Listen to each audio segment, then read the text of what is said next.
Hey guys, it's Sammy, aka the Abominable Snowman. Today I'm playing the Crysis 3 open beta. I've got some of the new Hunter game to show you, but I wanted to let you know a bit about it.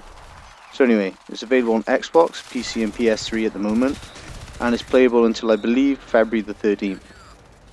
If you're unfamiliar with the series, it plays very similarly to Call of Duty, but with the additions of nanosuits, which allow you to jump farther and have access to a stealth mode, which continue practically invisible. The other mods being an armor mode, which allows you to take more damage, and it adds quite an interesting element, as you've got to know when to use each mode. So anyway, the beta comes with two maps. Museum, which has a dark and doomy feel to it, and it's built on two tiers, so you've got to pay attention both above and below you. The other map being Airport, which is its polar opposite, with its lush vegetation and bright sunny skies. With crash planes and a gunship roaming the skies, you can get in it and shoot from it if you want. There's also some sort of big Met suit that you can take control of. Both of the maps look great and follow along with a single player theme of nature taking back over the city, which looks absolutely fantastic. Some of the best visuals on consoles that I've seen anyway. Although it doesn't necessarily look better than Crysis 2 did, I doubt there was any room left in the consoles to really grow, and to be honest with Crysis 3, they pushed the boat out so far last time and there really wasn't more to grow. The beta also comes with two game modes. Crash Site, which is a lot like Modern Warfare 3's Drop Zone, where you get XP for standing around the drop pod to score points for your team, as well as XP for yourself. The shield can also be ripped off the pod as well, to help defend yourself. Just before the drop pod switches, it blows up, so make sure you stand clear. The other game mode is Hunter, which I found a hell of a lot of fun. It's slightly similar to Halo or Modern Warfare 3's Infected. The game is composed of a number of 2-minute rounds, with the players being split up into two hunters, and the rest having to try and survive for the full 2 minutes, with no nanosuit. Hunters are invisible and know where their prey are at all times when they've got like a sort of UAV which shows where you are all the time. They've got a bow which doesn't actually give away their position when they fire. It's a one-shot kill when it's fully drawn. Also, the prey or runners, whatever you want to call them, they've got a sort of radar that goes off, a proximity alarm is called in the game. So whenever a hunter comes nearby, you know they're there, and it's kind of worrying, sort of like Alien style. I think it'd be worth getting the game just to play this mode. The game looks, plays and sounds really good, although in one game the sound did go a bit mental. I wouldn't stop playing the sound of gunfire, it was mental. And it was proper just louder. I set the volume down and it just gone up like over 100 or something. But it is in beta and it's far less glitchy than most other games I've played, like even Far Cry 3. And that's, you know, pre-release, so not to worry about that.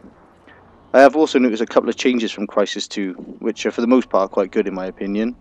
Sprinting no longer drains your energy, which is a good move. A sprint is risky enough without losing all your energy. Armor seems to be working differently as well. Having it active doesn't seem to drain it, so I'm not sure what's going on there. But if you're in stealth mode, it does drain it quite slowly, and the more you move around and sprint, it does drain quite a lot faster. There's also the addition of auto armor, which is quite good for those who've never really played the game before. And as soon as you get shot, the armor actually switches on, so it's good for new players, so it can help them get to grips with the whole concept of it. But myself, I was having a bit of a trouble with it. I've never been too good with switching it, but whenever I was trying to do it, I was actually turning the armor off, so it was getting me killed. But it's a perk, so if you don't want to use it, you can take it away and put something else there in place, so it's completely down to you.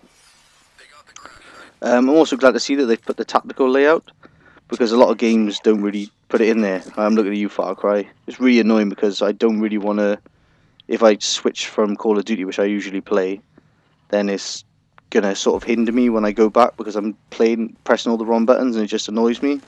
Whereas with a game like this, if it's there, then I don't mind coming on here and playing for a bit because I know it's not going to mess me up when I go back. The game also has a sort of version of prestige mode in it, which is called a nanosuit reboot, and in the beta at least anyway. It gives you access to new weapons and abilities, and resets your stats and puts you back at 0 XP as well, of course. Another gripe I've got with it is the connections doesn't always seem to be awesome, because it uses like a similar sort of system to Call of Duty's peer-to-peer hosting, but Call of Duty can barely get away with it just because it's got such a massive player base, and I'm not sure this game will have quite a big one, so I'm going to be a bit skeptical as to how good the connections will be at release time, and even after when the game's not played quite as much. So my impressions of it are that it's a pretty solid game. I'm probably going to be getting it when it comes out. I know that if you pre-order it, you can get Crysis 1 as DLC, which I think is pretty cool. I never played Crysis 1, so I'll probably try and scoop that up if I can. I'm just hoping that it does ship with more weapons, because the number of weapons is about the same as it was in Crysis 2, and although it was okay, I would have liked more. But I think that's just me, because I just like loads of weapons to choose from. So anyway guys, try and track it down. It's on Xbox 360, PC and PS3 as I said earlier, and February 13th is I believe when it finishes. So Valentine's Day, day before Valentine's Day. How tragic is that? Anyway guys, thanks for watching. Bye bye now. Bye bye.